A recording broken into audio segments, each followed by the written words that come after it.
about town.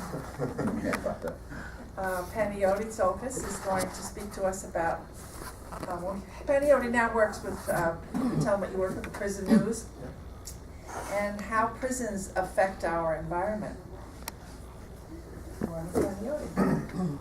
Hello, Panagioti Tsolkas, and like Lisa was saying, I work for Prison Legal News, which is a magazine and kind of an organization really. It started as an organization and a magazine, and it grew into a nonprofit called the Human Rights Defense Center.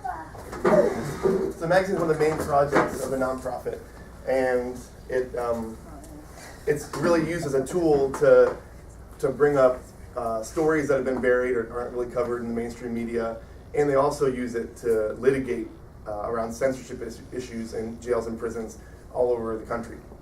So they have a lot of experience with publishing stories that are kind of below the surface, and also using them as a way to get a lot of attention. For example, they've uncovered a lot of prison labor issues, whistleblower issues in prison, and through that work is, I think, where a lot of the interest in environmental issues surfaced, because the question about the relationship between the environment and prisons often comes to a head around the health of prisoners, which eventually also leads to the health of prison guards, and then very likely the health of the community surrounding the prison. So Prison Legal News really brought a lot of these stories to the forefront, and specifically around water issues, water quality, water quantity, and how prisons were impacting the local communities that they were in. And we saw the spike, especially when the prison population increased, exponentially, really 500 to 700% over the last 30 to 40 years. There's no explanation for it besides a rampant criminalization that's driven by a lobbying force. And so I'm going to talk a little bit more about where that lobbying force comes from, and the connection of private prisons to the prison industry, and how they're a factor, even though they're only a small piece of really the numbers of people who are in prison. They have provided this really driving lobby force behind prison as an industry. And when I say prison as an industry, I don't just mean the industry of putting people in warehouses, which in itself is a kind of disgusting industry, but there's an industry, like the industrial component of most prisons. In federal prisons, they call it Unicor. In a lot of state prisons, they just call it prison industries. And they are used essentially as sweatshops. And, especially in the era of concern around globalization, people were talking about sweatshops. What are sweatshops? How do they function in our economy? How do they drive down labor standards and wages? But they also started talking about how they affected the environment, because you can kind of picture, it's not hard to swallow that the same industrial process that would disregard labor standards and basic human rights standards would also be ignoring environmental regulations. And we've found that prisons have consistently been in a similar category, but no one's paying attention to labor standards, in particular because in prisons cases, slavery is still legal in this country in prisons. But in general, they're kind of this hidden part of our society that we don't want to think about, we don't want to talk about, especially because they represent one of the most extreme cases of racism still alive and well. Some people have coined it as a new Jim Crow. So when you're not talking about something because you want it to be invisible, because it exposes one of the ugliest parts of your society, then the likelihood for environmental degradation there is very high. And what the EPA found through a series of inspections in prisons was that basically every prison they inspected had a broad spectrum of violations going on, ranging from water quality, air quality, spill control prevention, dealing with hazardous and toxic materials from their factories. All of these things were being ignored and disregarded. So, it's not just the fringe activists, anarchists, wingnuts, and Quakers who are complaining about prisons as environmental polluters. The EPA really, I think, in a big way, kicked it off and gave some legitimacy when they started talking about the inspections they were doing. Around 1999 is when the prison initiative started. and it was really isolated to Region 3 of the EPA, which is the Mid-Atlantic, which is Pennsylvania. Pennsylvania was really core of it, but the states surrounding, Virginia, I don't have the map off the top of my head, but you can picture the Mid-Atlantic region. Different agencies draw the border a little bit differently. For example, in the Bureau of Prisons, the Mid-Atlantic region is not the same states, because I was recently trying to line these up. So it's a little bit tricky and confusing, but I'll talk to you more in a minute also about why I was comparing the federal prison maps with the EPA maps, because it's something that our organization is working on right now with the new federal proposal. But back to the Mid-Atlantic EPA region. So what they found was that these prisons from 1999 up until about 2011, on a consistent basis from state, federal, and local facilities, they found these violations almost every time they went into these prisons and jails. And they included, prisons often have their own power plants, so they included air quality violations from these power plants. They especially included sewage, violations of sewage output. Often prisons have their own sewage and waste treatment plants. And as you can imagine, when you overpopulate a facility, these were permitted, say, for 1,200 person on average. And very commonly, a 1,200 person facility will have 2,000 plus people in it. A prison population that's double the amount that it was intended for is not the exception. It's closer to the norm between state and federal prisons. It's very often they're overpopulated, between hundreds to 1,000 people. So obviously, when you permit a facility to deal with sewage from half the amount of people, you're going to have problems. And consistently, there have been. One example was just in court last month or so, the Black Warrior River in Alabama. After 10 years of the Riverkeeper organization there in Alabama fighting with the local prison, the Department of Corrections in Alabama, they were able to show that, okay, this prison was ignoring regulations. They brought in the local the Department of Environmental Protection in Alabama. That agency was not able to do anything that was successful. And so this nonprofit organization ended up going into court after having to make 10 years of a case that they were pouring sewage into the Black Warrior River, and finally got a judge to rule against the prison that they needed to upgrade their sewage system. And unfortunately, it didn't address the fact that they needed to deal with the overpopulation of the prison, which is the clear issue. But it was at least a step in acknowledging that there's a problem. And it was only really one representation of that problem in a country where we have over 2,000 prisons and over 3,000 jails. So about 5,000 of these facilities that we're talking about, the EPA inspected a couple dozen and found violations in every single one. So the question I'm asking is why did the EPA stop? One of our main goals of this project, which Human Rights Defense Center is initiating, this is smart. We call it the Prison Ecology Project, is that we want the EPA to pick up where they left off. 2011 was the last inspection they did, and it never left Region 3 of the Mid-Atlantic. We want the EPA to make it a national program. We want inspections of jails and prisons, and we want the outcome specifically. We want to partner with environmental and criminal justice groups to say, look, the outcome here is that we need to reduce prison populations. Because if your goal is just to shuffle people around, then we've already seen what's happening with that, especially in California. If anyone's followed the realignment policies in California's prisons, when they were forced to reduce populations in California prisons, what they did is just transfer them to county jails in California, which are now a massive problem above and beyond what they've ever been before. So we already know that it's not a solution to just shuffle people around. And we know it's not a solution to build more prisons. And I'm going to go into that when I talk about this document here that Lisa printed out.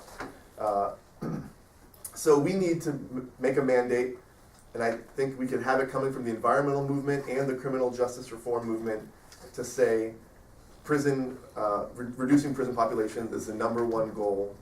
We have more prisons per capita than Stalinist Russia or Nazi Germany had at their peaks of power. There's something massively disturbing. The racist demographics of prisons are undeniable. Let me just quote this to make sure that I get the number right. So Black and Latino men, for example, make up 60% of the prison population, but only 15% of the male population in the U.S. So think about that for a minute. Because one of the issues that we're bringing up around prisons and the environment is the question of environmental justice. And people familiar with the environmental justice movement, as in comparison to the environmental movement, it's got some distinct qualities. For one, it was an introduction of, bringing impacts to human health very front and center in environmental issues, and realizing that those impacts almost always disproportionately affected lower income communities that have been that have been marginalized, communities of color, immigrant communities, Black communities. So the environmental justice movement came from those communities and really gave a mandate, not just to the government agencies and to the corporations, but also to the environmental movement that a lot of us know, are more familiar with, the mainstream conservation organizations that really came to the surface in the 70s, saying, hey, you all can't just talk about conserving national parks. You have to recognize the impacts on humans because, because it's important. It's a matter of right and wrong, but also because it's a strategic question for this environmental movement. Do we want to be a fringe, single issue, kind of hobby politics, or do we want to affect social change on a large scale? Because that involves the people who are part of, the communities and the systems that are the problem.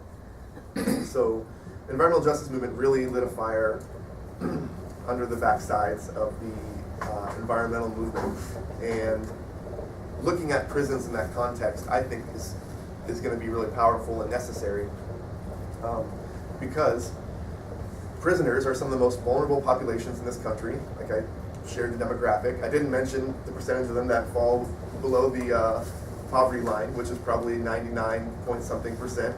If not before they went to prison, then definitely after they got into prison, because you can't make a living wage, let alone more than $2 or $3 a day. It makes sense that would be the driving momentum behind an environmental movement looking at prisons, because a lot of the information that we have is coming from prisoners themselves about contaminated water, about the conditions of the factories they work in, about the disposal of hazardous materials from those factories.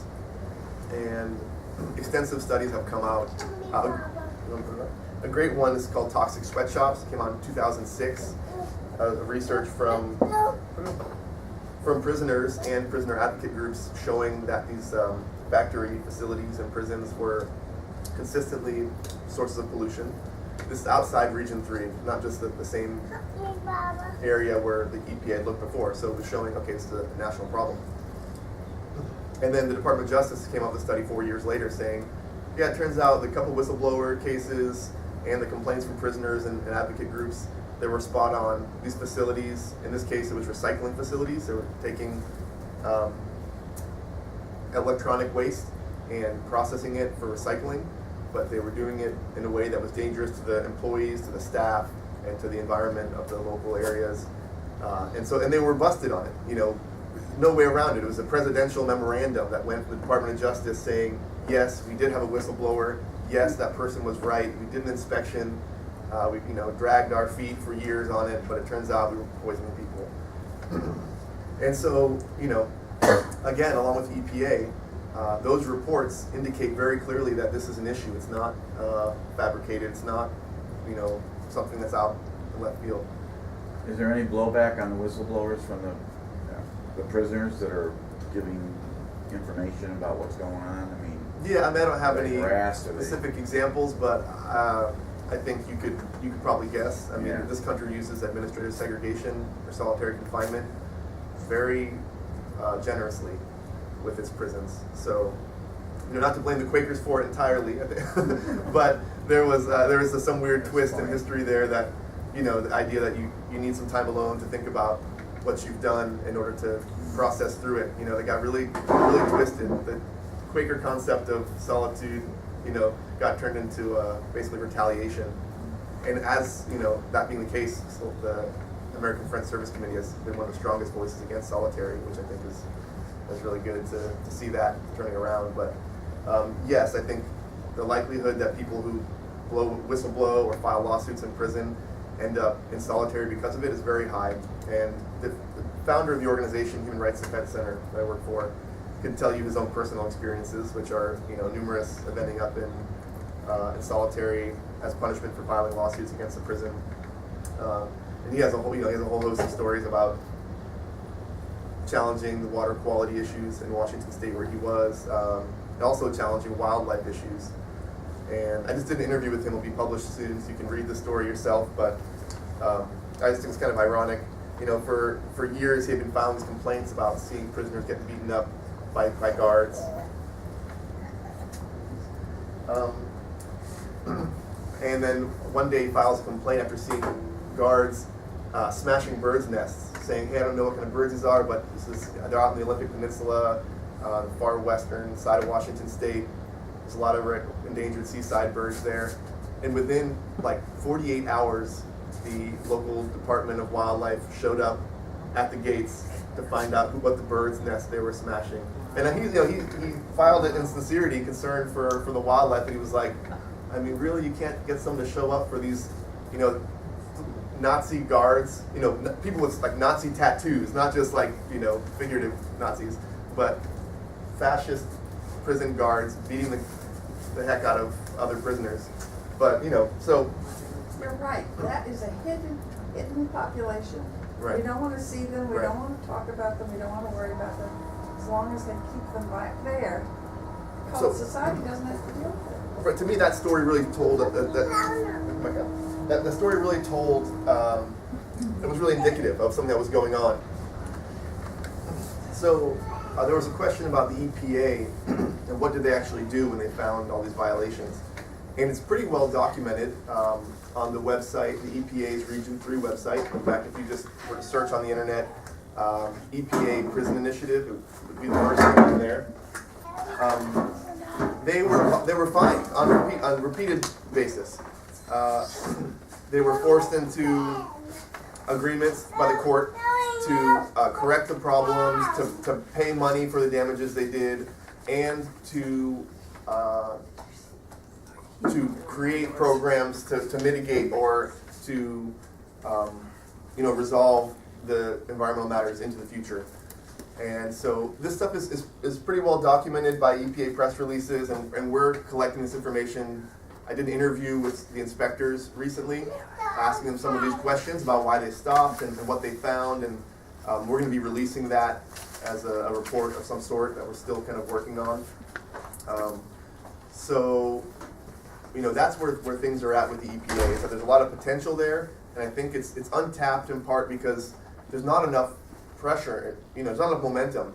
I think the initial inspections they did came out of a push. Pennsylvania's got some famously bad prisons and also some famous political prisoners in their facilities. For example, Mumia Abu-Jamal, a lot of people have probably heard of Mumia, a political prisoner from the 70s. And so I think in part because of his presence, there's a lot of attention on the prisons in Pennsylvania. And that's where this initiative started, because people were pushing for it. They were complaining, they were filing requests to the EPA's regional offices, and that's what needs to happen again in order to put this back on the table. That's going to take a grassroots movement, organizations with power to push it forward, and I think we can get the EPA to put it back on their national agenda and say, look, things aren't any better than they were when we started doing this in '99 and stopped in 2011. In fact, they've arguably gotten worse. Prisons are population has increased, and so we don't have a whole lot to show in terms of concrete improvements in the prison industrial complex. There's plenty of room to keep pushing. A quick question. You talk a lot about pending reports and publications. Is this going to be published through the Prison News Network or Yeah. Okay. Likely it'll come out as an article in Okay. Prison Legal News sometime within the next year. And it's online, prisonlegalnews.org. Prison Legal News, this is a magazine we publish. I brought a couple copies. For example, this issue is about the problem with phasing out human contact and visitation. This one is about the crisis in crime labs and how it leads to, to bad prosecution. So it'll be, usually it's an intensive cover story about an issue. It comes out every month. So somewhere in the course of the next 12 months, we'll be doing that. We also do this, a ton of other stories within here too. For example, this issue, the newest issue, has an article about Pennsylvania and a report of a prison that was built on top of a coal mine in an area where people are getting sick, and they're finding that the health problems are coming from the same environmental problems that the community around the area has reported. The guards and prisoners getting sick from this coal ash coming into the facility, and so so that's an example of the kind of stuff that is reported in here, and will continue to be reported. The other place that we publish our documents, and thank you, Lisa, for printing this out on short notice for me, is in public comments. And this was filed, this is on our website. It's a public comment to the Bureau of Prisons, who are undergoing an environmental impact statement process to approve a new prison in eastern Kentucky. So we did this 20-page report, and we got 20 some other organizations to sign on with our comment saying that the prison in Kentucky should not be built. It's a federal prison. They're saying the reason they need it is because of overpopulation in the prisons, the federal prison system. And so we're making our case, which I introduced with, that they need to resolve this issue by reducing prison populations, not by building new prisons. And we're also looking at the environmental impacts, which also happen to be another prison being sited on a coal mine. In fact, they have two sites. One of them's on a strip mine site, one of them's on an actual mountaintop removal site. They're discussing which one would be a better choice to spend about $500 million just in construction. And the reason that they're giving to ignore the environmental problems that are laid out in here is because they're going to create jobs. And so that's a real battle right now locally, is trying to talk to the community who's been outpouring, saying, hey, we need these jobs. This post-coal economy out here is killing us. And they have people begging for these prison jobs. If there's a job, any job in the country more dangerous than coal mining, it's probably being a prison guard in rural Appalachia, where they're busing people in from the urban communities and the surrounding. This is the other Mid-Atlantic region, but of course these prisons are filled with people from the cities that are being trucked into these small rural communities that have no infrastructure. There's definitely not an airport anywhere nearby. Rarely a bus station for a Greyhound. And so we talk about visitation, I mean, it just ain't happening. This is the American equivalent of the gulags happening in Appalachia. And there's been a boom out there because really taking advantage of the post-coal depression in economics in that region. And so our report tries to go into all of those things, the economics and the environmental impacts, health of people, and the health of wildlife. And in this case, it actually happens to be a very significant component, is that they want to build it on habitat for the Indiana bat, which is a federally protected species, increasingly rare because of development and also a disease that's come down with that's causing it to have problems in keeping its population up. So the Indiana bat is going toe-to-toe here with the Bureau of Prisons, but it needs an advocate and someone to kind of bring it to the forefront. So along with all the other host of issues, we're finding that we're partnering with the Center for Biological Diversity, who does very exclusively conservation, biology, and environmental issues. And they're concerned about this also, because you're taking this area, it's already been torn apart by strip mines and mountaintop removal. It's just now regrowing into forests, which they call reclaimed mine sites, and it's becoming habitat for endangered species. This area is incredibly biodiverse. Along with Indiana bat, there's another 50 plus state listed species in Kentucky that are threatened and endangered.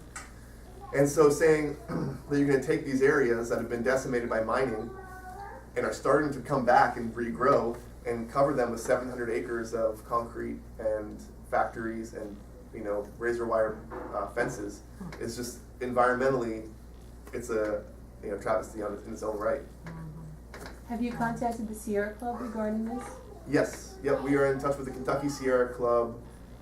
They have a group out there specifically called Beyond Coal, and we're trying to get them to say, okay, what's beyond coal? Yeah. I mean, is it as bad or worse than coal? And maybe we should, be weighing into what else comes after coal.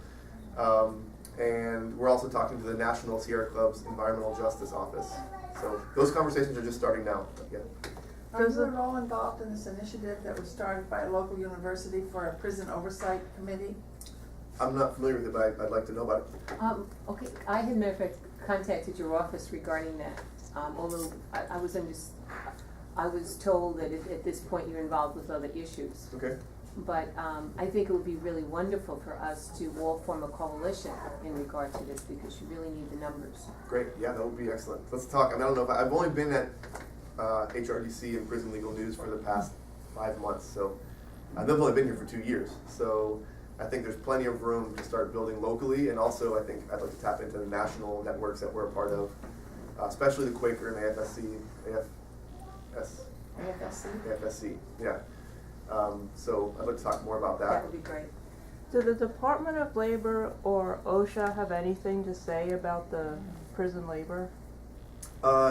Yeah, they had to say something about the whistleblower cases that I mentioned earlier, and the conditions and the safety.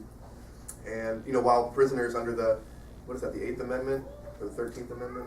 Someone help me out, any constitutional buffs? And? The one that, Cruel and unusual, not the cruel and unusual, one that abolished slavery except for prisons. 14th, I think. Okay, that one. So that one exists, so they don't have to pay people a fair wage.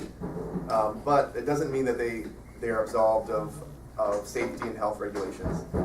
So, yeah, I don't know, off the top of my head the details to explain it. I could send you the documents that the Department of Justice wrote about in its memorandum about the issues with the toxic sweatshop report that came out. And I can say that I've been asking those questions of the EPA and finding some weird loopholes. And it's a whole other topic that I don't think I have time to delve into too far, because we only got another 15 minutes. But when I ask questions about the environmental justice guidelines, which are necessary for permitting facilities like this new prison, what I was told is that the EPA looks at the demographics of the community, but doesn't include the prisoners in that population. So they're looking at Letcher County, and while they're still seeing a really poor community that should be looked at in terms of environmental justice because of income levels and unemployment, they're not seeing the 1,200 people, predominantly people of color from low-income communities, that are going to end up stuck living there and experiencing some of the worst environmental health aspects. So we're trying to challenge EPA on that as well, to say, look, why is it that when you want demographics for voting blocks, that you count prisoners, but when it comes to permitting for environmental agencies, you don't notice them? And that's a big question. And I think we're having to discuss some of the other nonprofit and kind of NGO activist groups who do work in that realm, because what they're saying is, no, don't count prisoners for these voting districts because it's totally skewing things. And we're saying, no, count prisoners for the environmental, for the environmental concerns and regulations. So we're going to have to nuance something to say, count them for this, but not for this. Basically, don't just count them when it benefits your own interests. So that's a question that we've been asking around. People have been doing this work for the past 20 years, and we're getting a lot of people scratching their heads saying, I never thought about it that way. So we're uncovering something kind of new. And I think if you read this report, it's a little bit arduous and has a lot of, it was co-authored by me and an attorney, and so it's got a lot of footnotes and there's a lot of legalese in there. But if you could struggle through this document that we just filed it 3 weeks ago, I think you'll get a sense of the environmental prison overlap, above and beyond what pretty much anyone else in the country has talked about in the past 40 years. So that's my opinion. I usually have a tendency to look at the big picture. And as long as prisons and this children's home and schools are privatized, they're going to be driven by a profit motive. Right. And so, like you said, prison is an industry, and the industry is to make money, it's not to rehabilitate people. Yep. And Friends Committee on Racism is promoting the book, The New Jim Crow, which basically describes how racism has gone from slavery to Jim Crow, and now America's solution is just to put them all in prison, and prisons are the new slavery, the new Jim Crow. I like the term for the phrase Jim Crow zoning. In my opinion, it applies to a lot of things, and I thought about it here in Lake Worth when we're fighting this waste transfer site in the black community. That I think the same applies with prisons. When they're going for the permitting and all the zoning approvals to construct a prison, that they're using these standards, that if they had to take in consideration the history of racism in this country and the industrial abuse that's occurred through citing things that would impact certain demographics. When you want a landfill, you put it next to a black community. When you want a factory, you put it next to an immigrant community, and always a low-income white community. And saying the prison itself, when you're doing that with the prison, it happens often, but you're also, the facility itself is a warehouse of people who fit those demographics. And so, I really think that the Jim Crow zoning thing applies to prisons, as much or more as it does to any other industry. So, a few things I want to wrap up on, because I know we're getting close on time. No, you have 10 more minutes. 10 minutes? Okay. I want to make sure I hit these things because they're pretty critical. Geo Group is based here in Palm Beach County, Boca Raton. So we're having a protest at their shareholders meeting. We're working with local student activists and other human rights and immigrant rights groups, and we want to invite you to come. I have enough flyers to share, so you can take a stack with you if you're going to any other events or facilities, or just drop them off at the post office or anywhere you might be going. We want to try to get a lot of people out. Right now it looks like we've got 50, 60 people already committed. FAU had a big victory against Geo Group 2 years ago, and they stopped them from naming the campus the stadium, Geo Group Stadium. Right. So we want to build off that. We got statistics about prisons in the back and about why the private prison lobby is really pushing this industry into, in a bad direction. And we want to start introducing the environmental questions around private prisons as well. I just published an article as part of a campaign we're doing called Greenwashing the Gulags, looking at the environmental impacts of prison and how they greenwash themselves.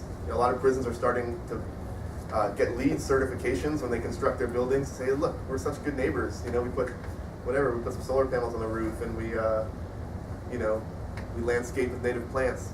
And we're saying, look, you're missing the picture entirely. I mean, aside from the fact that you can't, it doesn't matter how many solar panels you have on your concentration camp. You can't. the prison itself is actually an environmental nightmare, which I think I've laid out. When it comes to water, I don't know if I threw this statistic at you all, but a prisoner is forced to use twice as much water as a person who's in their own home because of the way that prisons operate. They're water and energy hogs. They run their lights 24/7. They use very toxic chemicals to clean the facilities. It's like, when they spray down these concrete block, housing units, and they're just pouring chemicals in large quantities of water and sucking down energy. And don't matter how many LEED certifications you give them, they're not good neighbors. So we would love to start bringing that up. And if you want to come to the protest or pass out flyers, we would appreciate that. I also brought some copies of the Earth First Journal. So I published an article in here called The Ecology of a Police State, which sort of does an attempt to start the conversation at looking at overlaps and intersections between criminal justice and the environment. So if you're interested in that or other environmental issues, I have some Earth First magazines You here. can subscribe to Earth First.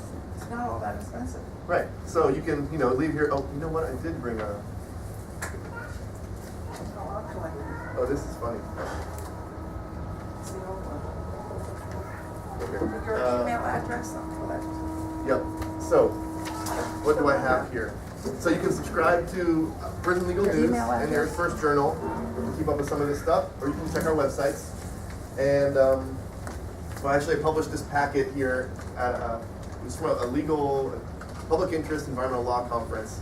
It's available online, but it's a collection of documents that includes EPA research and some other kind of academia level research on prisons and the environment. And we used it for a panel where we packed the room, 100 plus people out the door at one of the biggest environmental law conferences in the country. So we're getting the ball rolling, but it's very early on. As far as I know, I'm the only dedicated staff kind of person in an organization working on this, and we're trying to change that. We're pursuing grants. We're looking to build up a membership base, out of the environmental movement and the social justice movement to kick this off on a national level. And so you all hear kind of the test run.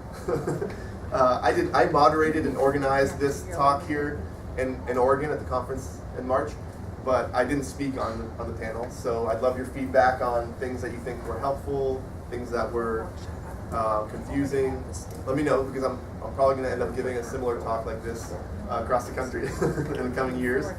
So yeah, we're looking for people that want to get involved and support, especially donors. If you know anyone who's involved with foundations or can provide funding, we're looking right now to get funding to.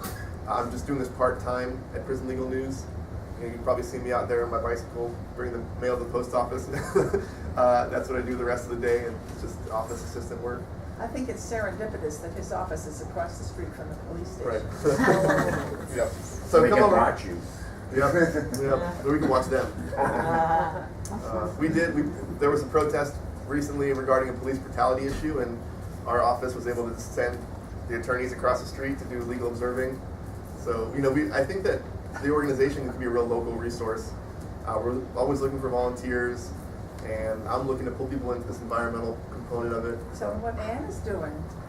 Ann has been helping us type diligently. We greatly appreciate it. And I have, sadly, like a bucket more of those that keep flowing.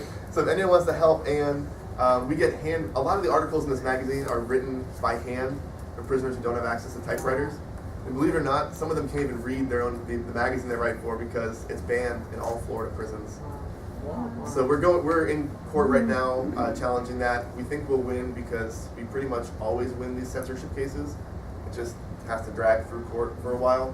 In fact, we already won in Florida, and then they started banning it again in violation of their own, So, what about the prisons for the elderly, nursing homes, where these people are actually kept alive with the main purpose of revenue? right? Yeah, it's pretty disgusting. And it seems like anybody even suggests that they don't want to take medicines, ridicule if you want to die. That isn't necessary. You don't want to prolong life. But go to a nursing home and observe. Yeah, I don't know that Prison Legal News has ever covered that, but it's definitely not outside of the scope of things they would cover. For example, they cover the conditions in halfway houses, in rehab facilities, and youth detention facilities. And they might be very interested actually in a feature about how nursing homes replicate some of the same private prison kind of, issues. Yeah. So, yeah, please keep the ideas coming. You have a question over here. Yeah. I was wondering, so you were saying the prisons have oftentimes their own sewage system? Yeah. Does that plug into state facilities or county facilities, or does that go to their own raw sewage? Sometimes it just goes into a pipe that dumps into the Puget Sound in Washington State. For example, Walla Walla, is that Walla Walla? One of the old prisons in Washington State still just dumps its sewage in the Sound. And they've been fined over that for the past 40 years or something. And we're doing a story on that. It's going to be a feature story coming up on Washington State prisons. Kind of kicking off this environmental thing. We're going to do a little profile on that. But the Alabama issue I was talking about was the sewage treatment plant that had an outfall into the Black Warrior River in Alabama. So it's a mix. I mean, some facilities literally have their own sewage treatment, and whether they dump it in the ground or dump it into, it's supposed to be treated, but and some plug into municipal or county-wide systems. In which case, they're still overloading them with sewage because they're overpopulated facilities. So it's a different sort of issue, but it's similar outcome. Is that they're it's hard to treat waste when you have twice as much of it as you thought you were gonna have. Is there anything, we have a Peace and Social Concerns Committee here, and they had taken on the interest in, coincidentally, in oversight of the prisons, and then actually it came to fruition, it was adopted. Is there anything, are you asked for volunteers? Is there something that you think that we can do as a community, or? This local committee is here, and Yeah, that, okay. I mean, you asked for volunteers, but it is Anne's waving her hand. Actually, that has not been adopted. The Senate approved it, Right. but the House is resisting it. So it has not, they are passing some laws that are trying to improve prison conditions, but the House is resisting having an outside independent agency that would monitor Their all the behavior. state prisons. Yeah, so we can continue to try to. Yeah, that's But, absolutely, that's correct. There's been a lot of unfortunate changes that have occurred, which I was gonna bring up in the committee today, the town meeting. And we would love for you to participate. Great. Well, I would like to try as much as I can plug in. The people that run the organization that I work for are both experts in a multitude of prison issues, and so they can often testify as experts if there's an opportunity to come in and present expert testimony in front of a governing body on that issue, or we can sign on our organization if there's letters that are being written, we can sign on to or help author. I wonder if letters would be. And maybe we can gather up some organizations and put our opinion similar to this. This is something we do often. We often craft these letters and then get organizations to join us, but we often join other organizations when they're putting comment together. That's great. So that's something that we can offer. Our organization does have a long We're history. pretty good at writing letters to elected officials and to the local newspaper, so if there's an issue that you think one day, we could sit down and have a group letter writing thing, let us know. That'd be great. And actually, the local Quaker meeting signed on to a letter I helped write a month before around financial regulation issues and how prisoners and their families are ripped off on these money transfer services, and there's all these private companies now trying to, really build up a industry out of all the services that the prison used to offer as a public facility. I read that they, when they release prisoners from someone, they give them A debit card. debit card Right. with a charge on it. Oh yeah. Those fees, this is like prepaid debit cards like you see in the store, plus extra fees. Anytime you call to check the balance, there's a fee. You use an ATM, there's a fee on top of the ATM fee. Every purchase has a fee. If you don't use it for 2 months, it has a fee. They're crazy. It's similar to the way the phone calling companies in prisons work, where they've just been really gouging people, and they finally got busted on it. The FCC regulated last year, saying interstate calls can't have, they need to have a reasonable and a regulated amount, but they haven't been able to do it with the calls This is inside their the state. money, this is money that the prisoner has earned or relatives have deposited in. Exactly. Right. If we start looking at it as a capitalism profit growing industry, just like you open up a store because Publix wants to make a profit. They open a prison so that they can make a profit. They don't open a prison out of the goodness of their heart to rehabilitate people or to educate people or bring them back to the community with It's a skills. growth industry. Yeah, there's a great little film. The website that we started on that campaign is called StopPrisonProfiteering.org, and it links to a great video called "Time Is Money," and it does a real good kind of investigation on these new companies. One of them's based in Miami, one of the biggest ones, called JPay, and how they're making millions. Just kind of skimming off of these new services. Oh, we can process your money transfers over the internet even faster and safer. That's what they say. And it turns out they made this multi-million-dollar industry. Oh, it's easier if you just visit your relatives on the video. You can just do it from Skype. It'd be cheaper and easier. It turns out they're making millions taking fees from these visitations. Now Now some jails are adopting, you can't even go visit your person, you know, your family member in person. It's only video visitation. And they're saying, oh, because it's safer. The same thing with postcard-only policies. They're saying, you know, it takes too much time for us to have to investigate and read every letter or whatever. So you can only send postcards. You know, Palm Beach County has that policy. They won't take books either, only paperbacks. So these are all little things. They're all part of the big picture, you know, and Does we're plugging anybody- away here a little bit at a time, but Anybody have a burning question, because we're out of time? Oh, Panagioti, thank you so much. I know you don't get up at 8 o'clock in the morning. I don't get out of the house that early, but I generally am up by that time. I was gonna say, with this little guy, Yeah. you probably get up early. So if you all want, I And brought, his partner, who supports everything that Panagioti does. yes, thank you. Kara. The parade way. No, Kara should go like this. So these are all people who want emails, updated emails? Yes, we have. Okay.